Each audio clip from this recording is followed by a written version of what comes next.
अस्सलाम वालेकुम दोस्तों, पाकिस्तान ने बांग्लादेश के खिलाफ टेस्ट सीरीज के लिए टीम का ऐलान किया है। वो नाम मैं आपको बता देता हूँ, फिर कुछ खिलाड़ियों का जिक्र जरूर करेंगे, खासकर जो नए आए हैं और खासकर वो जो नए थे और टीम से ड्रॉप कर दिए गए। जो एक दो टेस्ट मैच खेले हैं, परफॉर्मेंस भी ठीक थी, उनको ड्रॉप कर देना। कुछ लड़के नए शामिल किए हैं, उनकी परफॉर्मेंस बुरी भी नहीं है, मैं ये नहीं कह रहा कि उनकी बुरी है, मगर फिर भी कुछ डिजर्विंग क्रिकेटर्स थे जिनको शामिल होना चाहिए था, उनके ऊपर हम बात जरूर करेंगे। पहले टीम बता देता हूँ। कप्तान शान मसूद हैं, अब्दुल्ला फजल जो हैं उनको शामिल किया है। नए लड़के हैं, बहुत ज़बरदस्त लड़के हैं, मगर एक दो चीज़ें खास हैं जो मुझे इनके ऊपर बात करनी है। और अमाद भट्ट हैं, ऑलराउंडर हैं, बेहतर परफॉर्म किया था इन्होंने। अजान अवैस, बाबर आजम, हसन अली, इमामुल हक, खुरम शहजाद, मोहम्मद अब्बास, मोहम्मद रिजवान, गाजी गौरी विकेट कीपर बैट्समैन के तौर पर, नुमान अली, साजिद खान, सलमान अली आगा, सऊद शकील और शहीन शाह अफरीदी। ओवरऑल बांग्लादेश के खिलाफ टेस्ट खेलना है, आपको लगेगा स्कॉट ठीक है। और कुछ लड़के हैं जिनकी परफॉर्मेंस बुरी नहीं है, मैं ये नहीं कह रहा, जैसे अब्दुल्ला फजल हैं, गाजी गौरी का भी हमने उन पर बहुत तनकीद की है जब वो पाकिस्तान की वाइट बॉल टीम के अंदर आए थे। मगर मेरा मानना है कि रेड बॉल के लिए बुरी ऑप्शन नहीं है। मगर इनके ओवरऑल रिकॉर्ड अगर देखें, पहले गाजी गौरी की बात कर लेते हैं, बल्कि 3-4 खिलाड़ी जिनको मैं आपको बताता हूँ इसके ऊपर बात होगी। अब्दुल्ला फजल पे बात होगी। दूसरा, आसिफ अफरीदी ने एक टेस्ट में जो अफ्रीका के खिलाफ अपने खेला, लास्ट 6 विकेट्स ली हैं। काजम ट्रॉफी में भी अच्छा परफॉर्म किया, यानी पाकिस्तान के डोमेस्टिक में अच्छा परफॉर्म किया है। ठीक है, उनकी एज ज़्यादा, जब अपने लिया था एक टेस्ट मैच खिला के फारिग करा देना अपने उनको, मतलब अच्छा परफॉर्म किया, 6 विकेट लिए अपने लास्ट टेस्ट मैच के अंदर। अब कैसे उनको बाहर निकाल सकते हैं? मोहम्मद हरेरा, इतना डेकोरेटेड उनका रिकॉर्ड था डोमेस्टिक का, उनको पाकिस्तान टीम में लिया गया, 2 टेस्ट मैच के बाद फारिग। और ऐसा नहीं है कि अब बुरी फॉर्म है, अभी अच्छे रन आ रहे हैं उनके, मगर निकाल दिया गया। और अगर आपने डोमेस्टिक परफॉर्मर लेना है तो साद बेग, प्रेसिडेंट और काजम ट्रॉफी के कलेक्टिव में सबसे ज़्यादा रन उसके हैं, आप उनको कैसे बाहर निकाल सकते हैं? मैं एक एक करके इस पर बात करूंगा। और रोहेल नज़ीर का मैं क्यों कह रहा हूँ कि उनको टीम में लाजमी होना चाहिए था। गाजी गौरी बुरी ऑप्शन नहीं है, मैं ये भी नहीं कह रहा, अगरचे वाइट बॉल में वो बहुत बुरी ऑप्शन थी क्योंकि वाइट बॉल में कोई रिकॉर्ड नहीं था, मगर टेस्ट में उनका ठीक है। मगर फिर भी डिजर्विंग कौन था? रोहेल नज़ीर। इस अब ओवरऑल रिकॉर्ड देखें डोमेस्टिक में, उसके 700 हैं, गाजी गौरी के 300 हैं। नो डाउट ये सीज़न उनका बेहतर गया, बुरा नहीं गया, मगर उनका भी बुरा नहीं था, रोहेल नज़ीर का भी। तो एक सीनियर क्रिकेटर है जिसने डोमेस्टिक में ऑलमोस्ट डबल मैच खेले हैं गाजी गौरी के, वो डिजर्व करता है या कोई और डिजर्व करता है? आपने पिछले 2-3-4 सालों से रोहेल नज़ीर को लगातार पाकिस्तान ए टीम के साथ जोड़ के रखा, पाकिस्तान कैंप में भी वो आए, उसके बाद आउट ऑफ नो वेयर गाजी गौरी को ले आना। अब प्रॉब्लम क्या होता है, कोई लड़का इतना बुरा नहीं होता, उसको तरीकाकार ये अपनाया जाता है कि उसके ऊपर क्वेश्चन मार्क लग जाता है। अब गाजी गौरी शायद एक अच्छे प्रॉस्पेक्ट पाकिस्तान के हो सकते हैं, लास्ट सीजन उनका बुरा नहीं है, बेहतर गया है, मगर फिर भी मुझे लगता है कि डिजर्व अगर कोई करता है रोहेल नज़ीर है। मैं थोड़ा सा आपको उस पर बता देता हूँ। गाजी गौरी ने 8 मैचेस में 614 रन किए। आप मतलब 8 मैचेस में 614 रन है, 51 की एवरेज है, 2 सेंचुरीज हैं, 2 50 भी हैं। अगर रोहेल नज़ीर की बात करते हैं, इनके भी 200 हैं इसी सीजन में। रन थोड़े से कम जरूर हैं, 9 मैचेस में 506 रन है, एवरेज 36 की है। नो डाउट सिर्फ एक सीज़न की बात करें तो शायद आपको लगेगा कि गाजी गौरी ने थोड़े ज़्यादा रन किए रोहेल नज़ीर की निस्बत, मगर आप ओवरऑल तजर्बा देखें तो रोहेल नज़ीर का ज़्यादा है, 700 हैं, इनके 300 बनते हैं गाजी गौरी के। और अगर आपने करंट फॉर्म का लेना है तो अब्दुल्ला शफीक का तो 100 भी नहीं है। सो पॉइंट है कि आपने रिस्पेक्ट किसको देनी है? जिसने एक सीज़न में नहीं, लगातार 4-5 सीज़न के अंदर ओवरऑल अच्छा परफॉर्म किया हो, आपने उसको रिस्पेक्ट देनी है। जैसे मैं हुरैरा का जिक्र इसलिए कर रहा हूँ, इस पाकिस्तान सुपर लीग से पहले मैंने 2 खिलाड़ियों का नाम लिया था, एक अब्दुल्ला फजल, एक मोहम्मद फाइक भट्ट। मैंने कहा था ये 2 खिलाड़ी हैं जो पाकिस्तान के काफ़ी लोगों की नज़रों में आएंगे, या ये लड़के अच्छे हैं। अब्दुल्ला फजल ओपनर है, उसको पिंडी वाले नीचे चांस देते रहे हैं, और फाइक भट्ट को इस्लामाबाद शुरू में नहीं खिलाया, बाद में उसको खिला रहे हैं। तो अब्दुल्ला फजल प्लेयर बुरा नहीं है, तगड़ा प्लेयर है, बट मेरा मानना है कि आपने टेस्ट टीम में डालने से पहले मोहम्मद हरेरा को एक बार और खड़का के देख लेना चाहिए था।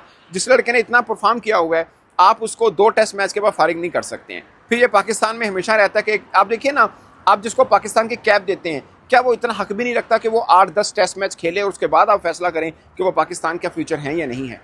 और ऐसा नहीं है कि हुरैरा ने इस सीज़न में रन नहीं किए, नो डाउट अब्दुल्ला फजल का भी बहुत अच्छा रिकॉर्ड है, आप उनका फर्स्ट क्लास का निकाल के देखें, 24 उनके मैचेस हैं, अच्छा रिकॉर्ड है। एवरेज उनके इवन के T20 में भी एवरेज बहुत ज़बरदस्त है, स्ट्राइक रेट उनका 150 प्लस का है, बड़े डेकोरेटेड क्रिकेटर हैं, मैं पहले ही बोल चुका हूँ। बट मेरा मानना है कि जो उनसे सीन है, एग्जैक्टली वही मिथ जो मैं गाजी गौरी और रोहेल नज़ीर पे आजमा रहा हूँ, वही मिथ मैं अब्दुल्ला फजल और हुरैरा पे भी कर रहा हूँ। मुझे लगता है कि हुरैरा आपके लगातार खेलते आए हैं, आपने उनको पाकिस्तान टीम में रखा, सिर्फ 2 टेस्ट के बाद खाली कर देना मानी नहीं बनता, बिल्कुल मानी नहीं बनता। उनको भी होना चाहिए था, ये मेरा ख्याल है।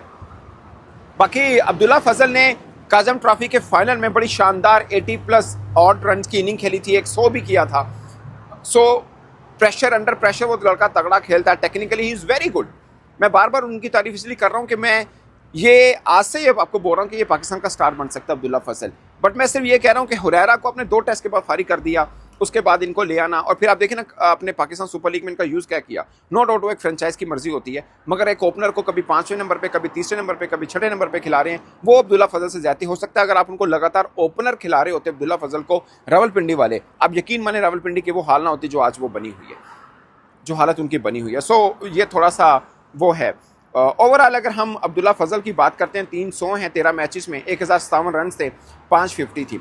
अब मैं बात करता हूं दोस्तों साद बेग की, जो सबसे ज़्यादा हाईएस्ट जिसके रन है, शामिल हुसैन से ज़्यादा उसके रन है, और अजान अवैस से भी ज़्यादा उसके रन है, अब्दुल्ला फजल से भी ज़्यादा उसके रन है। अगर आपने डोमेस्टिक परफॉर्मर को ही लेना है तो फर्स्ट प्रायोरिटी आपकी साद बेग बनती है। और मेरा उनके बारे में ये मानना है कि वो T20 के शायद इतने अच्छे प्लेयर नहीं जितने वाइट बॉल और जितने वनडे के और टेस्ट के बनते हैं, उनको वहाँ पे चांस बनता है एक्चुअली में। काजम ट्रॉफी प्रेजेंट ट्रॉफी में उनके 17 मैचेस में 1369 हैं, यानी 1369 रन बनते हैं, 400 हैं। अगरचे अजान अवैस के भी 400 हैं, उनके 18 मैचेस में 1251 रन बनते हैं। सो उनका मैच भी कम है, रन्स भी ज़्यादा हैं, अगरचे 100 दोनों के 4-4 ही हैं। अजान अवैस भी बुरे प्लेयर नहीं है, तगड़े प्लेयर हैं। बट अगर मैं सिर्फ वो बात करूँ कि अगर आपने परफॉर्मर लेने हैं तो आप फिर उनको लें जिसने ज़्यादा रन किए होंगे।